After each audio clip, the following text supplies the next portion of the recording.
You ever hear something so out of place, so wrong, that your body reacts before your mind can explain it? That's what happened the night I heard her cry for the first time. I had only lived in Red Willow for a few weeks. The house was old, bought cheap off a property auction, too cheap, now that I think about it. The neighbors said it was charming and full of character. What they didn't say was that it creaked even when the wind wasn't blowing, that the lights flickered at random, and that sometimes, the shadows didn't quite move with the things that cast them. But I didn't care. I needed the isolation. I needed to write. That was the deal I made with myself after the divorce, after the job fell apart, after I put a bullet through the final draft of my last novel, literally. So there I was. Middle of nowhere. Just me, the rain, and the kind of silence that feels thick, like it's hiding something behind it. It was late 2:00 a.m., maybe later. I was staring at a blank Word doc, hoping the blinking cursor would hypnotize me into brilliance, when the rain began. A gentle tapping at first. The house made its usual chorus of sighs and groans. I got up to close the window before the draft froze my bones. That's when I heard it. At first, I thought it was an animal. A fox maybe. Or one of those sickly stray dogs that roam the backwoods. But the sound wasn't feral, it was human. And it wasn't coming from far off. No, it was close. Too close. A woman's voice. Crying. Not a scream. Not a sob. Just, soft weeping, like someone had lost something so deeply that the pain had become part of her breath. I froze. It wasn't a sound you expected in the middle of a thunderstorm. It wasn't the kind of thing you just ignore. It was a cry that asked to be heard. Begged to be noticed. I stepped toward the window and peeked through the slit in the curtains. There she was. At the edge of the gravel driveway. Drenched in rain. Her hair long and dark, plastered to her face. She wore a pale dress, like something out of another time. Her arms hung by her sides. Her head was tilted down, as if the weight of whatever sorrow she carried had crushed her spine. She didn't move. She didn't look up. Just stood there. Crying. I stood there too, completely still, my fingers curling the fabric of the curtain. I didn't breathe. Didn't blink. Something inside me screamed, don't go out there. Don't speak. Don't let her know you see her. But I did. Hey.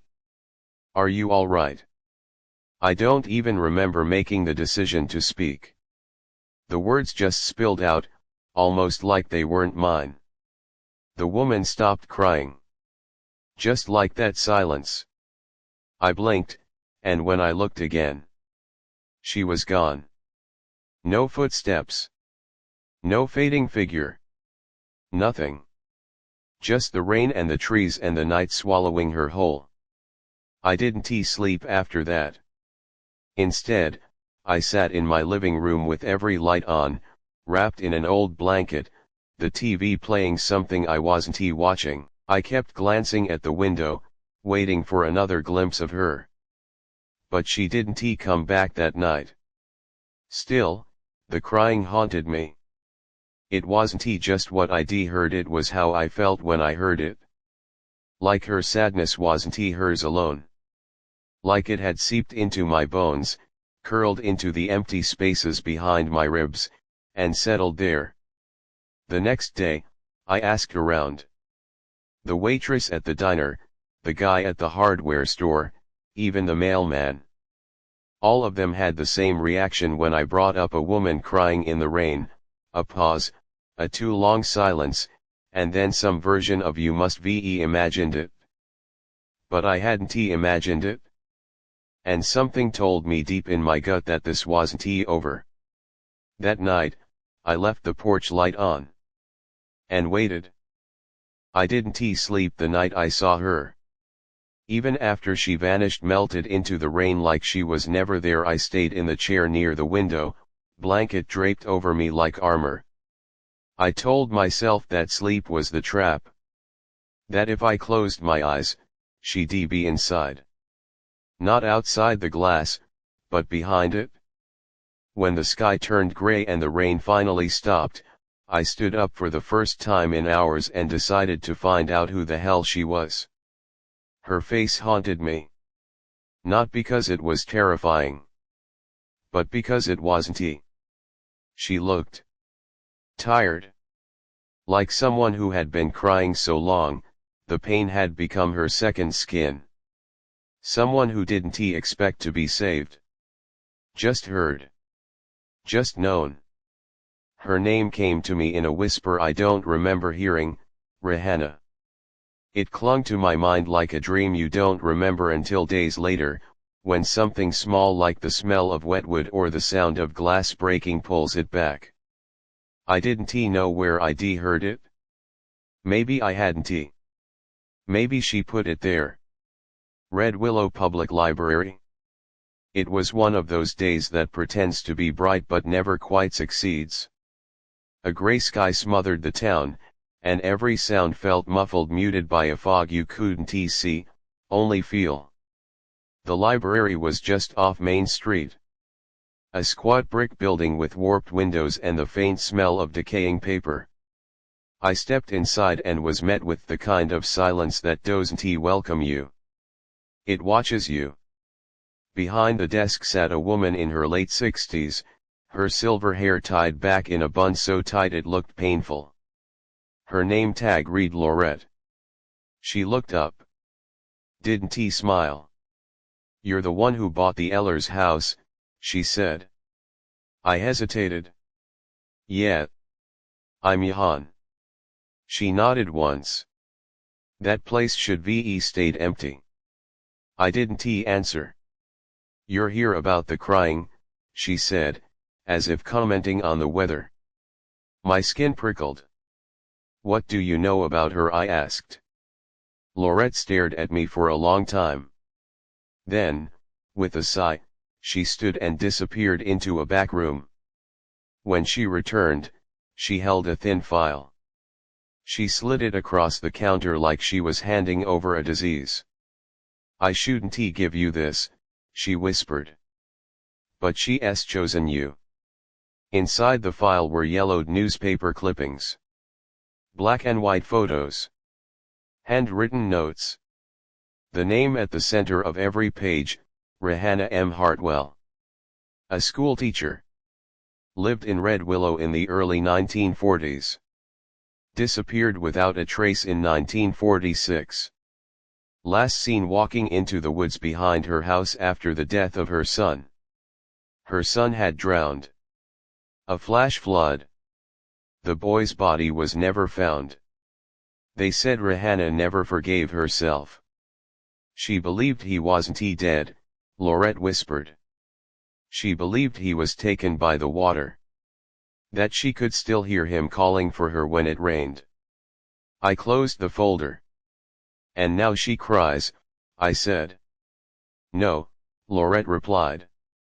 "She searches. She waits. And if you listen too long, she remembers you." Willow Street. I drove there that afternoon. I needed to see where she had lived. Willow Street was nothing more than a dirt road at the edge of town, swallowed by weeds and thyme. The last house stood at the far end, hidden behind a rusted gate and a grove of skeletal trees. It was barely standing.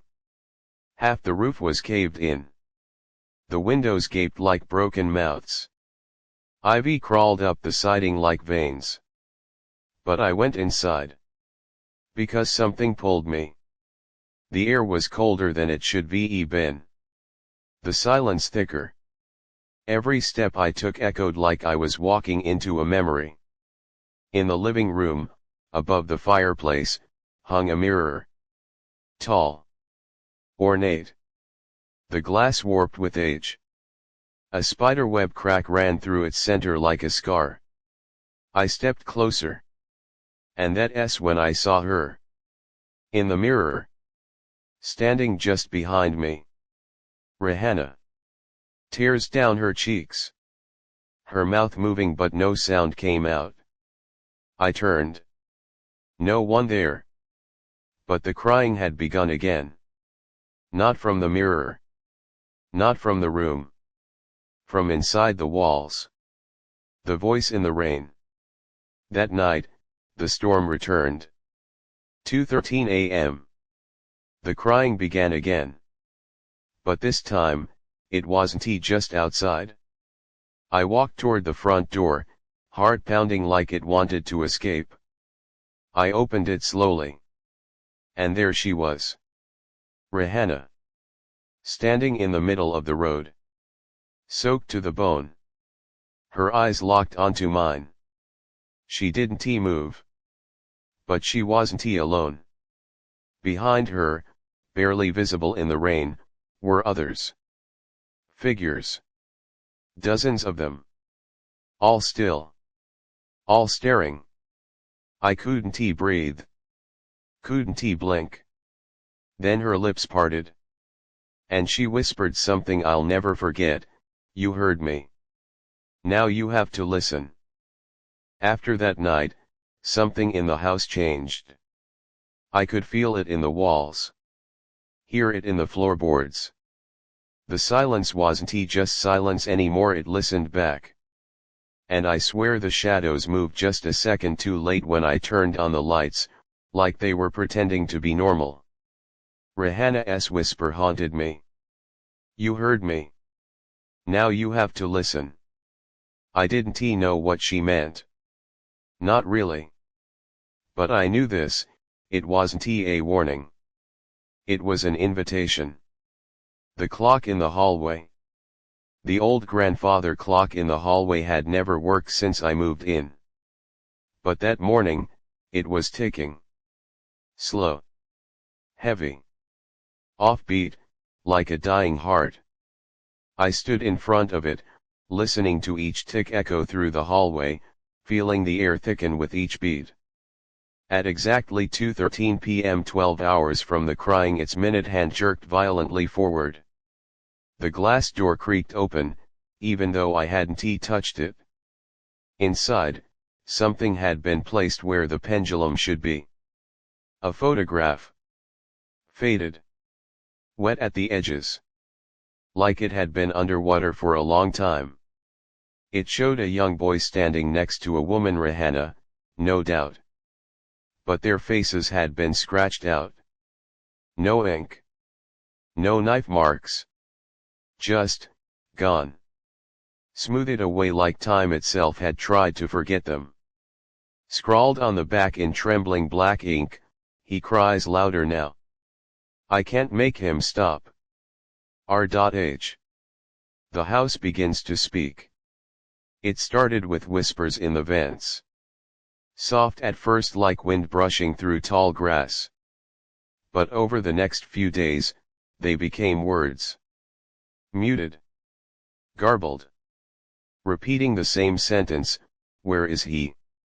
Over and over. From the kitchen. From the pipes. From the ceiling above my bed. Where is he? I tried to leave the house that Friday. Packed a bag, grabbed my keys, opened the front door. And the world outside was gone. It was still there physically. The porch, the woods, the long road out of town. But it felt wrong. Like a painted backdrop. The trees didn't move. The clouds didn't shift. The air didn't stir. And far off in the field, a small figure stood. A child. Just watching. The mirror opens. The mirror in the living room had changed too. Not visibly, but I knew. Its reflection was wrong. Sometimes it showed me standing still while I walked past.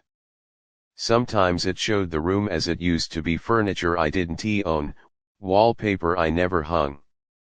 A rocking chair that rocked on its own. One night, I looked into it and saw the boy. He stood behind me. His mouth open in a silent scream. His eyes empty sockets filled with water. I spun around. Nothing. But I knew he had been there.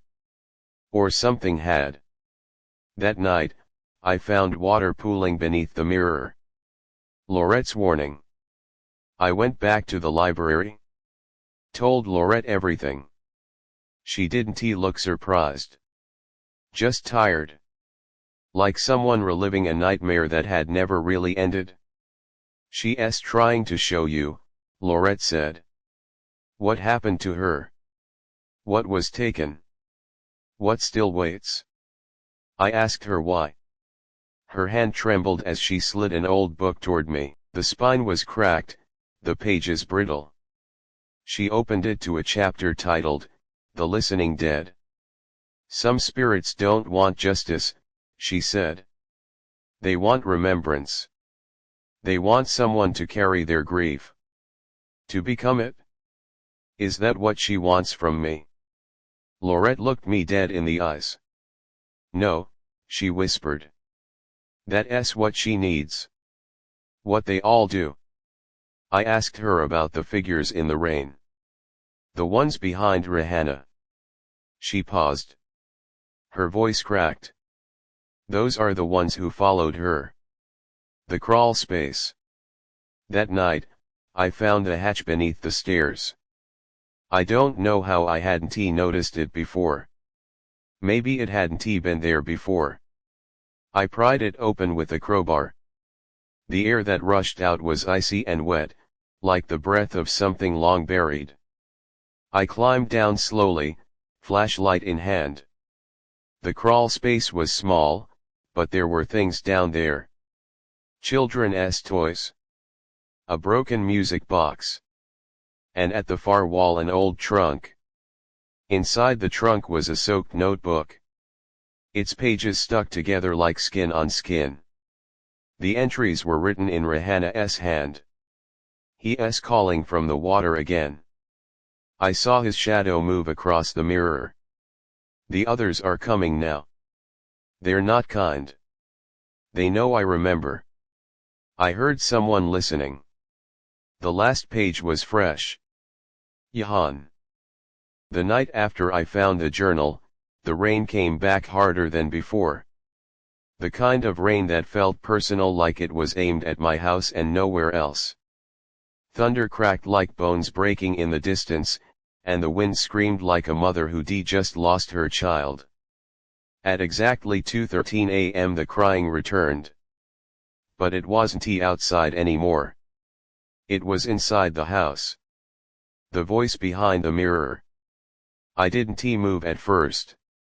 I just sat in bed, paralyzed, listening as the crying echoed from the living room. It was louder than ever. Closer. Choked with grief. I stepped out into the hallway. The air was cold. Wet. And when I turned the corner toward the mirror, I saw the reflection first before anything else. Rihanna was standing just beyond the mirror's glass. Pale. Soaked. Her hands pressed against the inside of the glass like she was trapped there. But that wasn't what made my blood freeze. Behind her was the boy. Small. Half drowned. His skin pale blue. His eyes bottomless and black, like two open graves. He was staring directly at me, but in the reflection only. He pointed. I turned around. No one was there. But the floorboards were wet with small, bare footprints, leading down the hall. The flooded room. I followed the trail. Step by step. Breath held. They led to the basement door, swollen from the damp. I barely opened it in the months I lived there. Now, it creaked open without resistance. The steps downward were pitch black. When I turned on the flashlight, the beam hit the bottom floor and reflected back. The basement was flooded. Water stood nearly a foot deep. Still. Stagnant. Black as oil. And in the center of the room, floating motionless, was the same toy boat I'd seen in the photo from Rihanna's file. It rocked gently. I stepped down into the water. My breath caught in my throat. The cold hit me like a scream. I waded toward the boat, hand trembling, heart hammering. And then I heard it. Splash. Behind me. Something had entered the water. I turned slowly. Nothing. But the water moved. Ripples spreading. Closer. Closer. Then the flashlight died. A flicker from the past. I must run. I don't remember getting back upstairs. Only that when I did, the mirror was glowing faintly. Not from any light I could see. From something behind the glass. And then it opened. Just a crack. Like a door. The frame groaned. The glass fogged. And from inside, I saw Rihanna again, closer this time. Her mouth was moving. But this time, I heard her. Not crying. Not screaming. Whispering. One word. Over and over again, remember. And suddenly, I wasn't in my house anymore. The memory that wasn't mine. I was standing in a field. It was daytime. But gray. Heavy. Storm clouds rolling in. A woman, Rihanna, stood in front of me, her back turned. She held the hand of a boy. He looked up at her, pleading. She said something. He let go. He walked toward a small creek swollen from the rain. She called to him. Too late. The ground gave way. The water pulled him in, she screamed. But no one came. Not the town. Not her husband. No one believed her. And she never saw the boy again. The world dimmed. And the whisper returned, remember. Remember. Remember. Back in the present. I gasped and stumbled back from the mirror, landing hard on the wooden floor. The mirror was just a mirror again. Silent. Cold. But I remembered everything now. Rihanna didn't just cry because of guilt. She cried because she saw what took him. And no one believed her. Not the town. Not even herself. The letter in the walls. Later that morning, I tore down part of the drywall in the living room. I don't know why. Maybe instinct. Maybe she told me, somehow.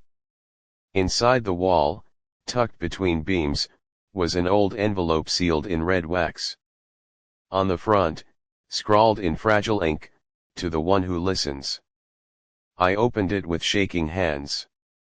Inside was a single page. A confession.